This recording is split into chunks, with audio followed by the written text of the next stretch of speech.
Alright, it's the star of the dinner tonight, raviolis. So we're going to take very high heat. We're going to take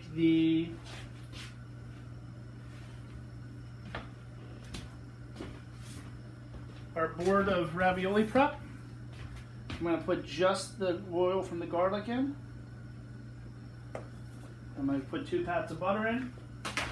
If you're not a fan of butter, again, along the same lines as the soup, feel free to omit it. The one thing I will say with this dish is it adds the sauce at the end. It basically is the sauce. So, to me, I want to leave it in there. I want that extra flavor. I want that little bit extra nuttiness too of when this browns.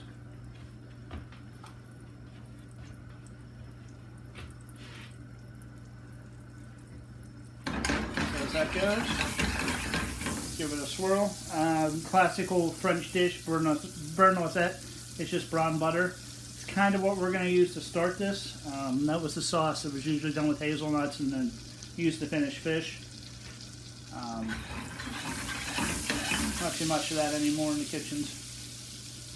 So once that butter's done, I'm going to go ahead and start cooking my vegetables from the hardest first. So my carrots. We're going to go in. We're just going to give those a few minutes to start.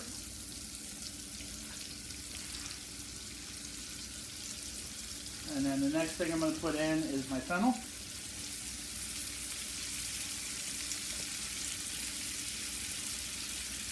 I'm going to give those 2 things just a few minutes to kind of start. Again, very high heat. Really looking to caramelize this. This is part of the reason too. Whenever I did these first, that I cut them very thin. They're hard vegetables. They have a longer cooking time, so I really want them to get that color. And a big part of cooking, dishes like this is just knowing when to add things. By the hardness of vegetables, by their cook times, by the sizes you cut them, things like that.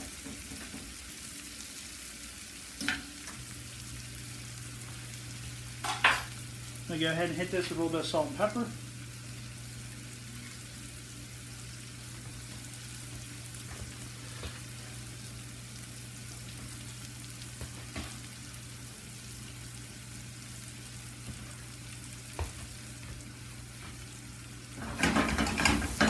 A little shuffle.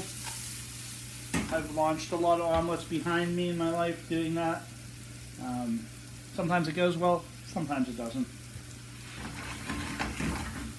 I'm going to go ahead, now if that's that point, add my cauliflower.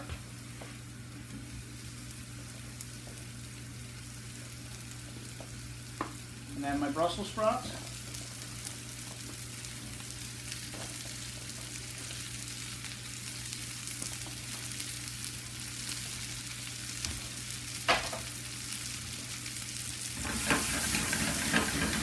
Make sure that butter and that oil is all around.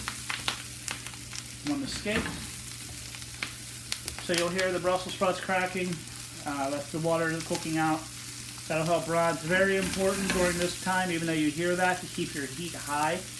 One of the things I'm trying to avoid doing is slowing down the cooking process and having it be more steamed than it is roasted.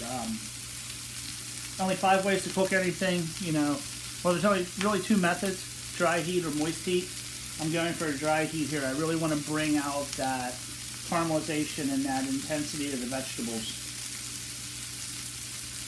as it pertains to the dish. You don't have a bacon or a meat item to kind of give your flavor to this. So I'm really looking to build that flavor out of these vegetables and out of the caramelization of the vegetables.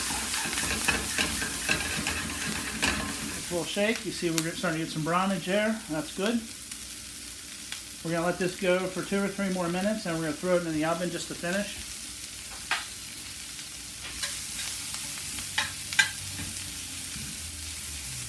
Now this is also where it's important that your cauliflower's even, everything's kind of even.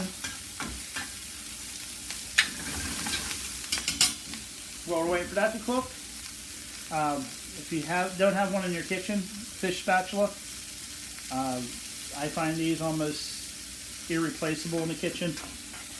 especially for doing delicate things where you got to get underneath it, eggs, things like that. I've just always had one and really emphasized everybody has one. Every cook at the restaurant has one on their station. You know, everybody, you know, kind of uses them as they see fit.